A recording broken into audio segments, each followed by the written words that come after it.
Timnas asuhan Sintayong telah selesai menjalani laga uji coba terakhirnya. Agenda uji coba ini adalah salah satu persiapan Timnas untuk Piala Asia Qatar yang akan segera bergulir tanggal 15 Januari nanti. Gue sebagai fans dan pendukung akan mencoba untuk menelaah dan menilai dari sudut pandang kacamata gue pribadi bagaimana peluang tim nasional di Piala Asia Qatar nanti. Tentu penilaian gue sangat subjektif dan tentu potensi perbedaan pendapat itu pastinya ada. Tapi menurut gue pribadi ya, kalau soal perbedaan pendapat ya itu sah-sah aja selagi ketika kita berpendapat kita itu tidak toksik. Dan buat teman-teman yang mempunyai pendapat berbeda dengan teman yang lainnya, sikapilah dengan hati yang tenang, jangan emosi, jangan menghujat, apalagi toksik, menghina dan lain-lain. Karena gue yakin kita semua punya pendapat masing-masing dan itulah serunya dalam sepak bola. Kalian bebas berpendapat, jangan sampai hal tersebut memecah belah kita. Karena gue yakin bukan cuman gue yang berharap tim nasional kita itu bisa berkembang lebih jauh lagi dari yang sekarang ini, dan gue berharap perkembangan tim nasional itu diiringi dengan perkembangan mindset para supporter-supporternya di Indonesia terkhususnya ya. Oke, dari 3 laga uji coba yang dilakukan timnas Indonesia, memang timnas Indonesia mengalami hasil kekalahan. Walaupun hasil bukanlah acuan dari sebuah laga uji coba, apalagi dari 3 laga cuman 1 yang menghasilkan poin di peringkat pipa. Jadi penilaian gua tidak akan berdasarkan skor.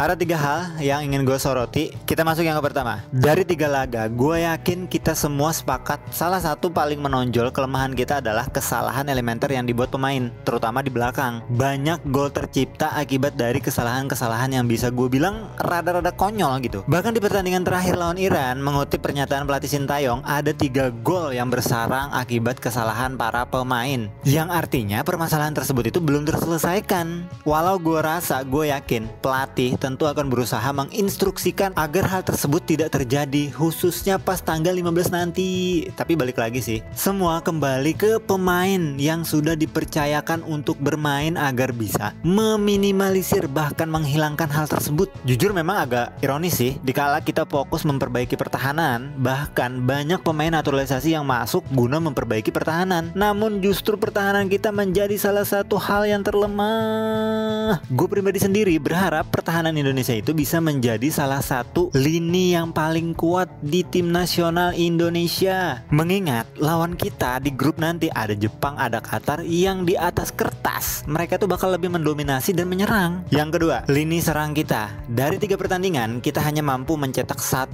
gol, itu pun diciptakan oleh bek kanan kita.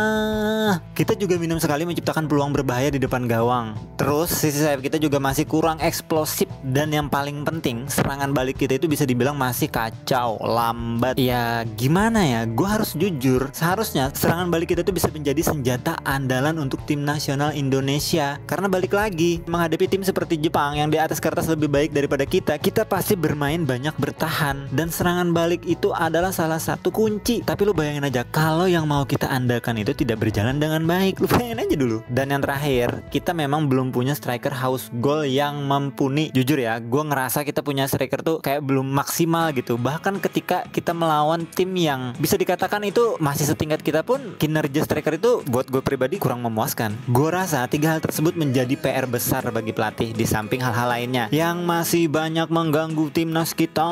Entah itu hujatan dari supporternya yang terlalu berlebihan, pemain yang kurang profesional dan bijak dalam bermedsos, manajemen yang menurut gue terlalu menjual para pemainnya demi bisnis. Ingat ya, dicatat terlalu, bukan nggak boleh. Terlepas dari itu semua, tentu gue yakin seluruh staf dan pemain akan berjuang mati-matian demi Garuda di dada. Kita sebagai supporter akan support dan mendoakan semoga timnas Indonesia bisa memberikan permainan terbaiknya. Karena kita juga harus realistis, apalagi nih ya, Indonesia itu membawa pemain paling muda di ajang Piala Asia di Qatar ini. Pemain muda yang masih punya banyak waktu untuk berkembang jauh lebih baik dari sekarang. Terakhir, prediksi gue di Piala Asia Qatar 2023 paling realistis buat timnas Indonesia adalah merebut 4 poin. Karena kalah dari Jepang itu sangat wajar melihat performa timnas kita sekarang. Bahkan melawan Irak pun masih berat menurut gue untuk timnas Indonesia, walaupun tidak ada yang tidak mungkin. Tapi yang pasti jangan sampai kalah dengan Muyen. Awas aja lu STY ya.